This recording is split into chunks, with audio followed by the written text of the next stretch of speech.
Well, hello out there. Good morning, good afternoon, good evening, wherever you are joining us from.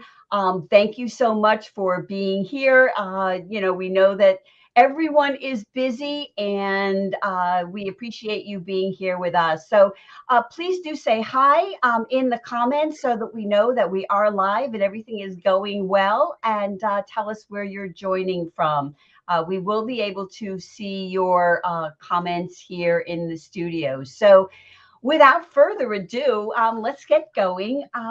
So, Crystal, I'm so happy to have you here with me. I met you through the NRWA. We are both members, the National Resume Writers Association. And it's my pleasure to work with you on the membership committee as part of the Yes. membership team. Um, so why don't you just let's start by having you tell us a little bit about what you do, who you are, and what you do. All right. Well, yes, it's a pleasure to be on the show.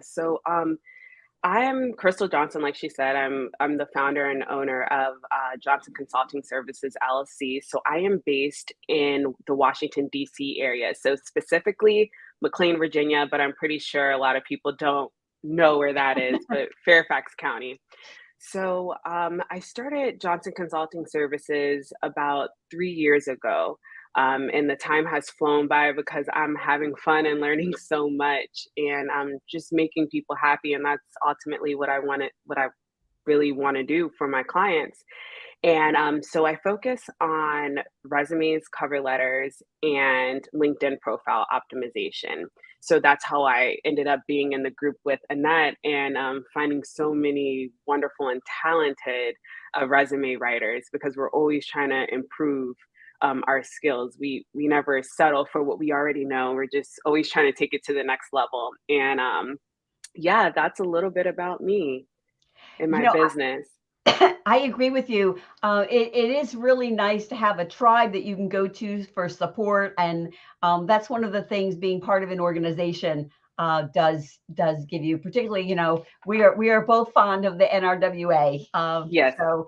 so it's a great place to be. So, I when we were talking a couple of weeks ago, we were just kind of talking about networking online, and I was asking you about the difference between, federal, because that's kind of you specialize also in that area, and just corporate. And for me, who works primarily, I work really with corporate clients and consultants. So federal is a whole other, planet for me. And when I talk to clients who contact me, and they don't realize that there really is a big difference between, the corporate, or what people think of as kind of the traditional resume, and a federal resume. So can you give us kind of like an overall of like the main difference, and then maybe a few specifics? Yeah, sure. So yes, I do focus on, like I said, my business. I created it in like 3 years ago, but I saw a huge flux of people wanting to get federal jobs, and I'm pretty sure it's because they saw my background in government contracts and things of that nature. But I'm also a pro at applying for jobs because, to be honest, I applied for. Um, this is going to sound crazy, but probably like 80 to 100 jobs just to get the job that I'm in today. And there's a really unique niche of resume writers who do this. And Yes. the reason for that is because there are really stark differences in the types of resumes. So there an overview is length, formatting, keywords, and details. So let's get into the length. So private sector resumes are strictly 2 pages or less. They don't want you to go above and beyond. They want you to be really short and concise. So with federal resumes, there's a huge difference in that because you will see resumes that are 6 to 10 pages. However, I would like to argue that no federal person is really going to read unless it really depends on the title that you're going for.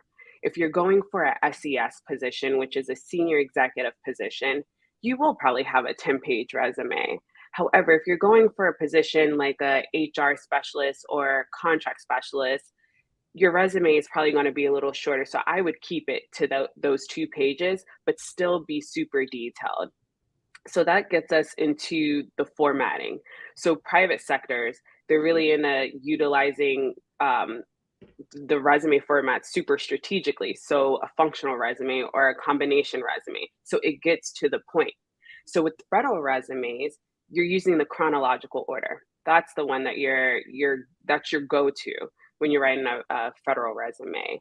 And then with that, you're communicating in depth the experience that you have and what will help the agency grow, because ultimately that's what HR specialists are looking for. And then those keywords with federal resumes, it's really important to put those keywords at the beginning of the paragraphs. Sometimes in the private sector resumes or corporate resumes, some people don't do that just because the details are more punchy. It's more like, this is what I've done, boom, like just giving it to you. But you will have more than a sentence. You might have 4 sentences describing your experiences. And then, like I keep saying, those details are different because with private sector, you're looking more to express what you've done in your accomplishments in an effective way. But with the federal, you're including things that you won't include in corporate resumes, which is your salary. So the amount of hours, like 40 hours a week, and other qualifications that really get you to that next level. Yeah.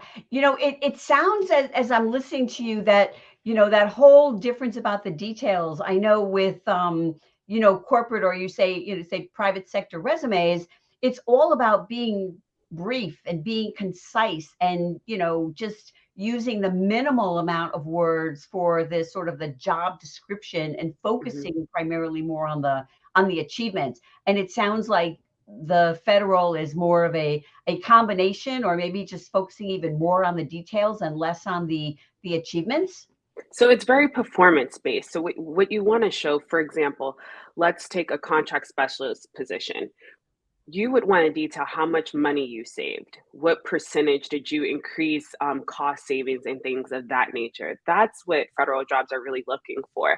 And then maybe later we'll get into some misconceptions of Okay. applying for federal jobs. But I'm just going to say right now that humans look at these things. So, of course, what's unique about Johnson Consulting Services is that I still add graphics and colors into a federal resume. And I know a lot of people will say they don't do that because they Mhm. want to keep it black and white. But HR specialists are looking at these documents. So at the end of the day, you need an attractive, something that's super appealing, that 1/3 putting your giving your all in that 1/3 portion of your resume. You need to put that stuff in there. So that's where I'm more of the um, I guess not your typical federal resume writers, because these resumes work. You know what? It sounds like it's kind of the way you work. It sounds like a bit of a hybrid, Yeah, and definitely. I love that you mentioned the human reader, because it's so important. So many people worry about, oh, the ATS, oh, the applicant tracking. So, oh my goodness, the keywords and everything. Yep. And they don't realize that a human is going to be looking at it. So Yeah. that is so important. And I know there are some resume writers who, even in the corporate, don't do graphs and charts and things. And as we know, and we're not going to get into a long discussion about this, but it's all in how you present the material that Definitely. really matters whether or not you can use it. But I also wanted to ask you, because we know that uh, companies, businesses, pretty much any business with more than 50 employees is using some kind of an applicant tracking software system. I know Right. Workday is one of the top, and I think it's Hmm. Dalio, I was pronouncing it incorrectly, is one of the top. So does the government, do they have a system do they use like a commercial system, or do they have something like that? So that's a misconception, partially a misconception, because some agencies actually do use an automated system. So, what they do is the automated system will look at things like, are you qualified? Because a lot of people don't read the job announcement all the way through. Now, I don't help people apply for federal jobs, but one thing I can say, one big tip is read the whole entire announcement, because there are qualifications that you need to have. For example, maybe applying, this is only for internal uh, employees. So if you're applying for that job with a resume, that's great. It doesn't matter because you don't qualify. And that's where that automated system comes in, because it already being the fact that Mhm. you're not qualified for this position. So some agencies will use the automated application system. So I guess you do want to be ready for it, but most likely you're getting reviewed by a HR specialist. Oh, okay. So that actually can be a bonus. And that can Yeah. be a bonus for job seekers. And I'm glad that you touched on that as well. When I was a recruiter for a few years before I went full time as a resume writer, I was contingency, third party, and I Yeah. did have a candidate who actually talked me into, even though she did not have the experience, she kind of talked me into presenting her. And, the hiring manager is like, what are you thinking to me? Because, having those basic qualifications is so important, whether you're Yeah. corporate or, I'm assuming even more so maybe with the federal. If they're looking for 5 years, then you need to have 5 years like Yeah. experience. So that's Okay. where that system comes in. It's gonna already know that you don't have that. So it's great. My tip is just to be ready for both Okay. the applicant tracking system or a human, but ultimately you want to impress whatever is looking at it or whoever's looking at it. Yeah, that's so true. So I want to say hello to Samantha, who is joining us from Falls Church, Virginia, and Tiffany Jones is just appreciating these tips. So thank you so much for being Awesome. here and commenting. We appreciate it. Um, you know, I know that you work, and as you mentioned, closely with several government agencies, and including the Department of Homeland Security.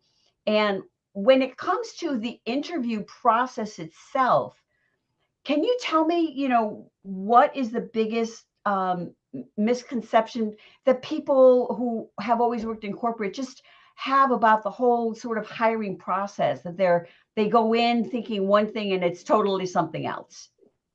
So I do want to focus more so on the misconceptions of the resume, just because I Okay. really don't. I'm not a coach. I do eventually want to specialize in that, but Mhm. I'm more focused on the resumes. So like the misconceptions of the resumes are that you don't need a tailored resume.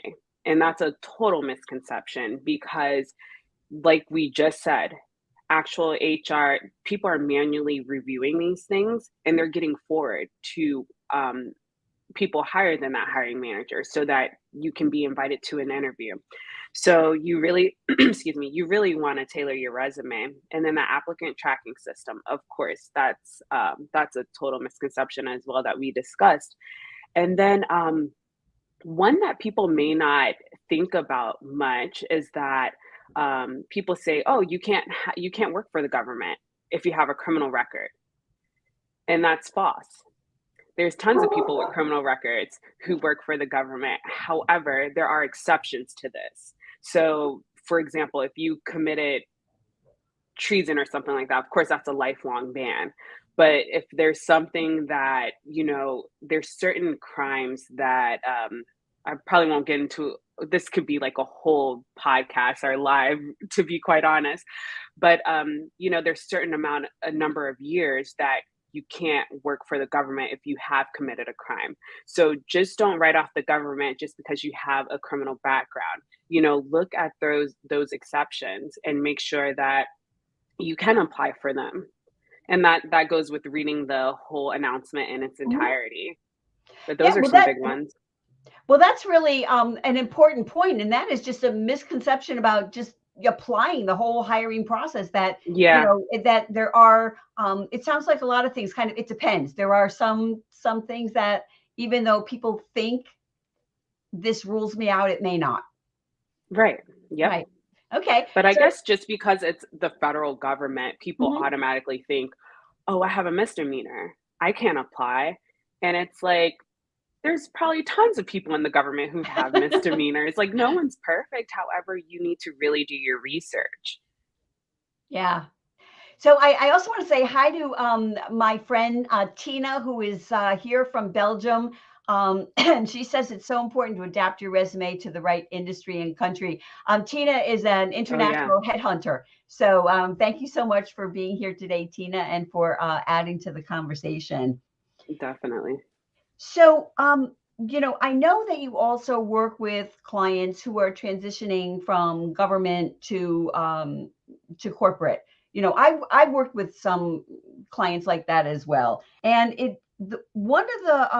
one of the things that I found, and maybe it's because they've worked with different resume writers than you, is having the idea of the achievement. So maybe that's something, my understanding from others is that, the resume was just more of an employment history, but it sounds like that's really not true. But what would you say is the most challenging thing for someone, say if I've been working in a government job for, I don't know, maybe 20 years and I'm ready for Yeah. retirement and I want to transition to corporate.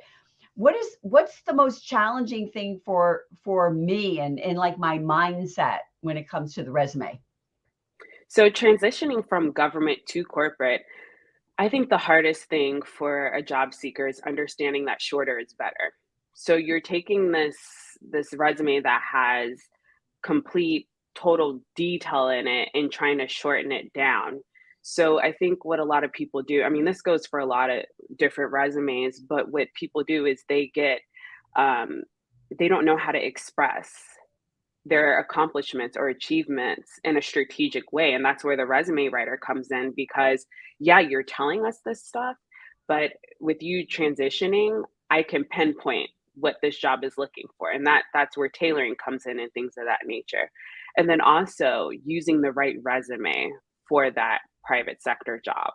So if they're looking for someone in a specific skill like IT or something of that nature, you do want to show that your skills transfer from the government to private sector in the most quick and efficient way possible. Yeah, no, I appreciate that. I know that, and I'm glad you mentioned the strategy, because there are some things that people may have done in their government position. Um, Hmm. and it's not going to be necessarily relevant to their target position. And so Right. and I know that what you leave off of a resume can be just as important and have as much impact as what you put on the resume. Yes, definitely. What I tell my clients, it's all about strategy. You are in control, or we are in control as writers of how that eye glances over that document. And especially if you're transitioning, you want to really put those skills transitioning from the government to private sector because most of the time we aren't using the same systems that corporate is using, or sorry, I'm using them interchangeably, but that the private sector is using. So you really have to be mindful of that when you're doing that transition. Yeah, and I would imagine that it also depends on the titles, because I would think that Yes, military title is much different than the they corporate don't title. translate too well. Yeah, so So how do you handle that? Because you do want to have the correct title, but how do right. you make it relevant to the someone in the corporate sector who's reading a resume? How do you make those titles relevant to them? Right. So for me, it's about the job announcement that you're applying for and tailoring it for that. So whatever language that the job announcement is using, what they're looking for, that's where that's where you're able to specify those unique skills that you have, like for example coming out of the military, because I've done actually in this area we have a lot of military individuals who are transitioning into the government or private sector, so just using that in the job announcement and incorporating those skills that you need that you also have into the resume. Yeah, and obviously, I do resumes, you do resumes. So I Hmm. would highly recommend anyone, if it's in your budget, to work with a professional, and vet them and Definitely. everything. But what about somebody who, just they don't have the budget? Is there any Hmm. other websites or something where they can go to, where they can sort of, that will help them transition the skills, tell them like these skills in government are these skills in corporate, or is there anything like that that people can use? I would actually use, Indeed probably has a really good, uh, they have a lot of blogs that really show you how to translate your skills. Even it could be nursing to something else. Like there's always a blog there I see on Indeed. So looking up something like that, as far as applications, I'm wondering, I haven't used JobScan before, but I'm wondering if that could really be helpful when I looking at keywords and things like that. Yeah, I would imagine. I know, there's JobScan, there's also Skill Syncer, Yeah, which is like, it's way less than JobScan. It's like a yeah, quarter of the price. So I do use that occasionally definitely. myself. But yeah, I would think that that might be something that people could look into. And there are free versions of both of them if you're only, Yeah, using it for a few but I things. would definitely use Indeed. It's a really good resource. It gives you examples and all that good stuff. Oh, good. So You know, uh, what about someone who is in corporate and, is considering a government position, looking for a government role? And I know, in my mind, I'm thinking that it's akin to just making a career change. So you should be doing research ahead of time, talking to people in your new target position, et cetera. So how would that work for someone, in a corporate, it's been in corporate for say 10, 15 years, and now they want to, Mhm. tackle the application process for a federal job? What type of research could you recommend to them that they do before they decide, okay, yeah, I'm gonna try for it? Definitely go on a USA Jobs. A lot of people who are transitioning from corporate to government tend to say, well, for an example, I did this myself. I wanted to go into psychology. Um, Long story, but I wanted to go into psychology or criminology or something like that. And I realized that that didn't really correlate with the government, with the things that were on USA Jobs. So yeah, they had a psychologist, but the psychologist needed a PhD. When in other positions, all you needed was like, okay, a master's or something, and get a whole bunch of certificates. So the research that I would do, jumping from or transitioning from corporate to federal, is to look at the USA Job announcements and see, just do a quick search of the type of jobs that you're looking for, or even skills. You can put various things in there, like a series, if you are aware of the series that you're looking for. Definitely put that in there and see what they're looking for in an ideal candidate. Okay, so what is the series? Because I don't know. I don't know if people watching this will know. What is this? What is it? Sorry. That's okay. So yes, so series are associated with the job. For example, contract specialist is an 1102 series. So you may not know that. However, maybe you know someone. This is where networking comes in. You may know someone who is in that career field that you're trying to get into. So you can look up, they may say, oh, I'm an 1102 series. Well, start looking that up. See what it takes to be an 1102 series or contract specialist position. If it takes business credits, then, and you don't have business credits, are you thinking about it? Those are the things that you can start working on. Yeah, that makes a lot of sense. And I'm glad that you brought up networking, because I know I was under the misconception, and as I'm talking to you, I'm thinking that applying for a federal job is not as dramatically different from corporate as I had been thinking, because I just, I don't work in that area. Yeah. And I was very interested when we were chatting a couple of weeks ago about the whole idea of networking. And I was thinking, well, if, for a federal role, you're not like on LinkedIn networking, but you corrected me. So So talk a little bit about that and what the strategy would Yeah, be. and that's how I am different from other resume writers because, they will say, "Oh, you need 10 pages. Oh, there's no point in using LinkedIn because you are applying through USA jobs."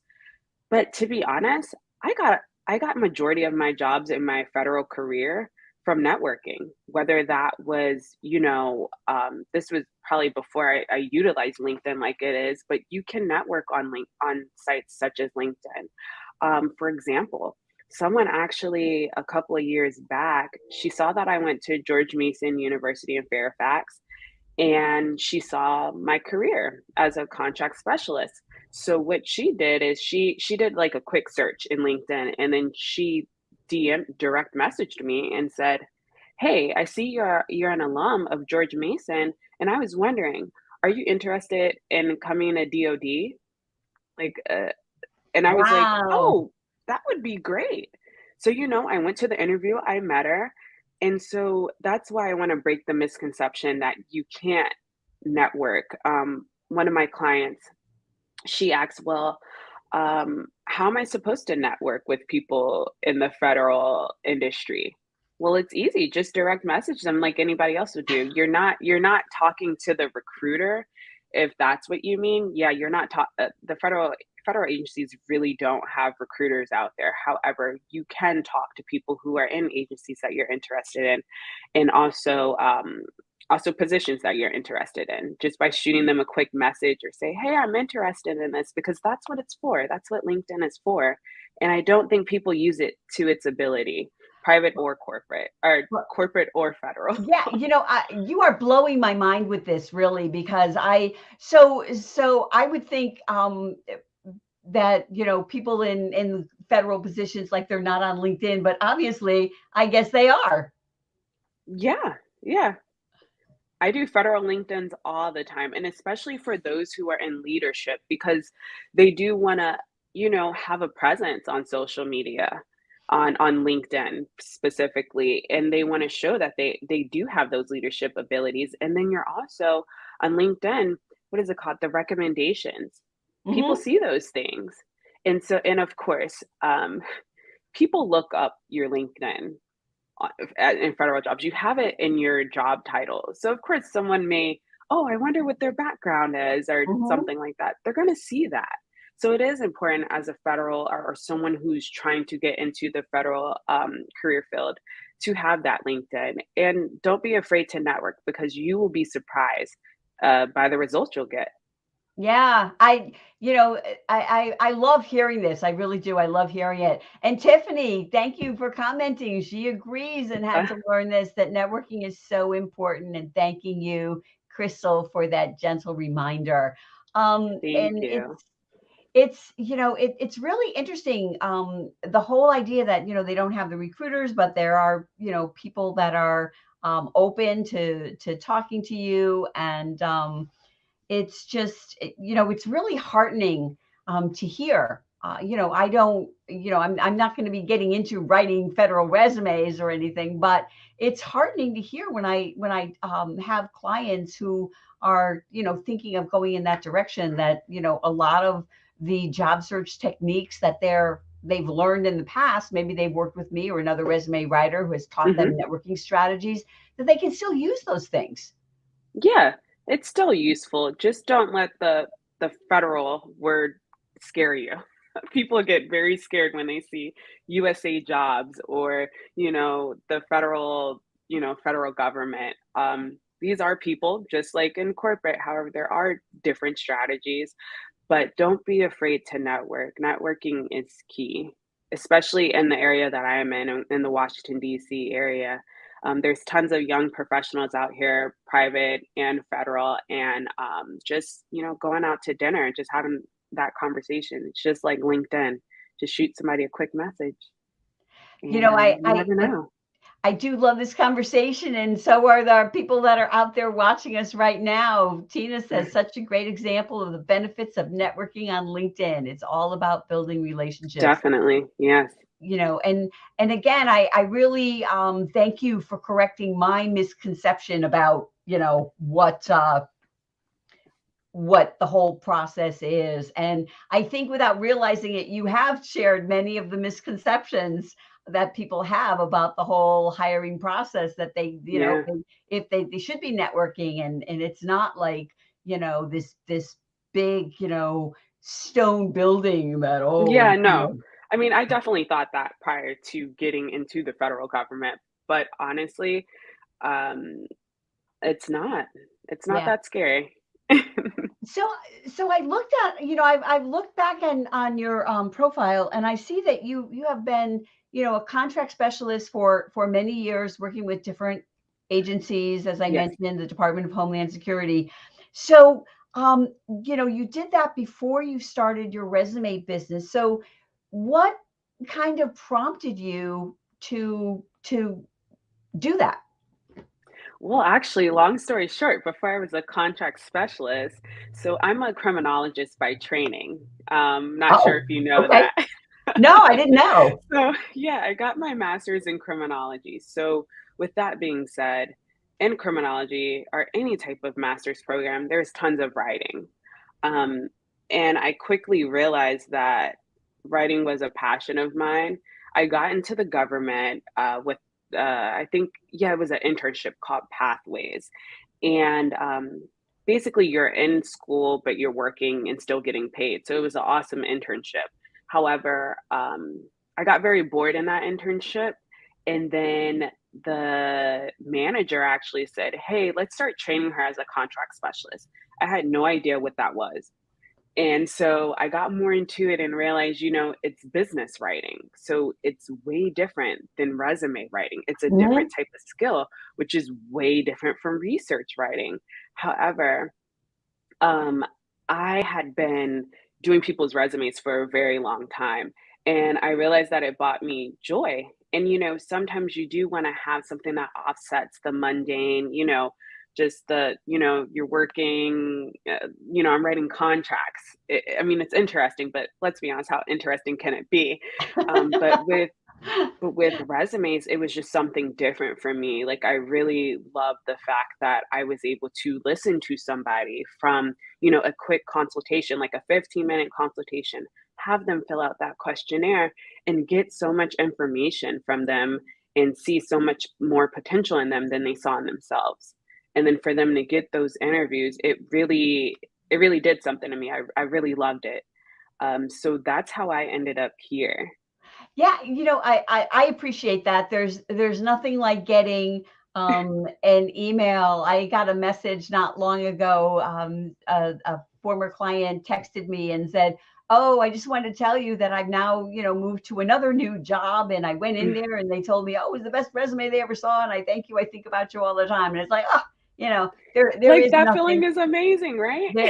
There is nothing like that. And I'm also glad that you brought up the idea of being a specialized type of writing. I mean, I was a magazine writer before I ever got into the career field, and writing articles is different than writing resumes. Yeah. And there are often people who think, well, I wrote press releases, so I'm going to just write resumes now. And it is a skill that they need to learn. Yeah. Yeah, I mean, So. and that's why being in this group with you has been so beneficial because, we're writers in our previous lives, like different types of writers, but, you know, you do have to, really specify in this for it to be a good document. So my next question was going to be, what do you enjoy most about what you do? And I'm guessing it would be the client feedback. The smiles. Smiles, smiles are good. Smiles are Yeah, good. yeah, So, yeah, the client feedback. what's something that would surprise people about you? Um, I guess my path here. Every time I tell someone, how I got started in resume writing, they're like, "Wow, that's kind of crazy how you jumped from being like in the social science field to federal to now having a business and writing resumes." So that's pretty interesting. But besides that, um, I have two dogs. I know we're both dog lovers. We are. We are. Yeah, Yes, I have two fur babies and I love them to death. oh, me too. Me They're too. waiting for me out there. They are bright. They are what brightens, every single day of my life, because, nobody loves you like your dog. I don't care. Maybe a little newborn baby, but other than that, I don't think anybody loves you like your dog does. I read something not too long ago that said that the dog is the only being that loves you more than it loves itself. And I have to say, You're right. I think that's true. I think that's true. You are right about that. So, one of the things that I ask all of my guests, I actually stole this from, I think, Nick Rayburn, who I saw does this on his show, to give me a question for my next guest, and they don't know who that is. It's just a random question. So the question for my last guest is, if you could choose a dream occupation or job, regardless of the pay just didn't even matter, other than what you do now, what would that be and why? So, anyone who knows me knows that I love Law and Order. I love me some Olivia Oh, me Benson. too. Me too. I would want to be on the side of Olivia Benson and Stabler being a detective. That's what Okay. I would be. That's what I would want to do, So to be completely honest. Yeah. is that what prompted you to, study criminology, thinking that that was going to be your path? Or Maybe. No, no, actually, I focused on policy. Like I said, I wrote a lot. So I really wanted to somehow change policy, the policy that's, right now it's troubled. And that was my goal. So that's where that came into effect. But honestly, like the social sciences field actually came from my mom. She has been in, the mental health field for a very long time. And I saw the differences that she made in her office. And so that really got me curious about the field, the social science field. yeah, I would imagine that that is very fulfilling for her. I actually landed in the career field. I worked for the magazine, and I did a lot of freelance writing, and I decided to go back and get a master's in psych. And Hmm. when I got the degree, my first job, you're looking for somewhere to land, Yep. was working at a training and placement facility for the chronically mentally ill. And I was a vocational counselor there. And that's how I kind of fell into the career field, really by accident. Yeah. And I will never forget the clients who came there. It was, we did do uh, development. What do I want to do for my job? Hmm. It wasn't like a special job place. It was, helping people sort of mainstream into positions. And we Hmm. taught basic office skills and things like that. And I never, since that time, and that's 20 years ago, have I seen such dedication in Oh people yeah. who would get on a bus from 40 minutes away, take a bus to the train, take a train to where we were, and then take a bus to come, every day, because they were so dedicated to, improving themselves and having, feeling Yeah. valuable and useful in their life. And it's just right now, as I'm talking about it, kind of gives me chills, because they were just so impressive to me. Yeah. I will never ever forget that. So Yeah. It's definitely a great career field. so as we are, we're getting sort of close to the end, and you know, what what is there that I haven't asked you that you think is really important, to convey? What would you like to spend a few minutes talking about that you think is important for people to remember when they're, making these transitions or applying for these jobs that I haven't asked you and we haven't discussed? Well, I do have some tips that I can go over. Okay. So I guess following the standards, I know we went over that a little bit, but it's very important. And I think a lot of people get defeated when they're applying for a federal resume because they don't follow the vacancy. They don't follow the rules that are in the vacancy. So they don't focus on what the announcement is asking. They focus on their idea of what they're asking, or I don't know what it is, but people don't want to tailor it for that. And it's really important to put those keywords at the front of the actual sentence that you're starting out. And that's something that you don't see in typical resumes or in things that they don't teach you in school about applying for a job, but in federal resumes that really catches the eye of the HR specialist who's reviewing it. And then also, I don't know if we talked about it, but the exceeding 15 years or 10 to 15 years. So within your resume, your Mhm. professional experience. So that really varies. For example, if you're looking to go into a SES position, which is a senior executive position, of course, you're probably going to want to go 15 years back, and your resume will be longer because you're trying to show those leadership capabilities. But if you're not, um, ageism is a real thing, and it's something that you know you can you can stop in your resume by not exceeding those 10 years, but just do it very strategically Mhm. with a federal resume. So it's the same thing. I know that I work with senior level clients who have, 20 plus years experience. And one of the Hmm. things that I don't do with them and many resume writers don't do is to include like graduation dates for Yeah, university and stuff. no, Is that something that is required in a federal resume, or is that something that can be, left off there as well? they want you to put your education, but they don't specify dates or anything like that. So it really depends on the job announcement. Every job announcement is different, especially if you're in, let's say, Mississippi in comparison to here. The requirements are probably different. So it's your face looked a little surprised. Why I did am surprised. I am surprised. So I guess I will ask you, I mean, not specifics on salary, but I'm aware because my husband actually several years ago, he was hired to develop and run an SEO team for a company in the city. Okay. A search engine optimization team for a company in the city. It was a publishing company, Hmm. and he was out of the New York City office, but the company was headquartered in Utah, and they wanted him to hire the team from Utah because the salaries were lower. Yeah. So it sounds like, is that the case with federal jobs as well? So Different yeah, parts of the so country? with federal jobs, you do get locality pay.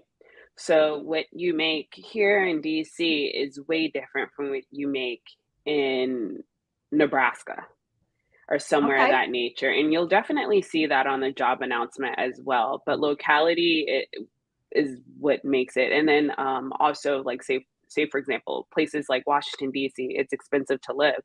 So Washington DC, like California, San Francisco, things of that nature, you will see that those people are making more than in more rural areas. Okay. Well, no, it's just, And then also again, benefits, like if you want to really get into it, then also you put the benefits in there, calculate that, and it is more, but yeah. it's just the cost of living. Well, again, I mean, I'm so excited. I'm so excited to have you here because, you're so great to talk to, and I like you so much. But it's also opened up, my eyes because it's something that I'm really just not familiar with at all. And so I guess if I'm, hired I live in, I don't know, Ohio, and then I decide that I want to move to Washington, do I get a pay? Do I get a boost in the pay? Yeah. Okay, okay. Well, Yeah, but you will be paying like probably double the rent that or oh, mortgage please. that you're paying. So Please, I live in the that's why metro you New get York the City increase. area. I know what it is. I live in an area that's called like the Gold Coast. I mean, not my house, but all around us. So I hear you on different places to live. Definitely. So are you open to connecting with people on LinkedIn if they want to connect with Oh, you? definitely. Like I said, I love LinkedIn. I love talking to new people. I actually, I hope she's watching, but I actually was able to connect with a young lady who was probably a little bit younger than me, but she was just asking for tips in creating boosting her clientele and things of that nature. And we literally exchange numbers, and we text often, and I love that type of stuff. If I can help in any way, or vice versa, if I can learn from other people, I love it. LinkedIn is great. Well, I So thank please you connect again. with me. I thank you again so much for being here. It's been such a treat. Thank you to everyone who has joined us. I will be Yes, joining thank on the you guys. replay. We thank you so much for being here, and I will see you next week on the next episode of the Smarter Career Moves LinkedIn Live Show. Bye. Bye.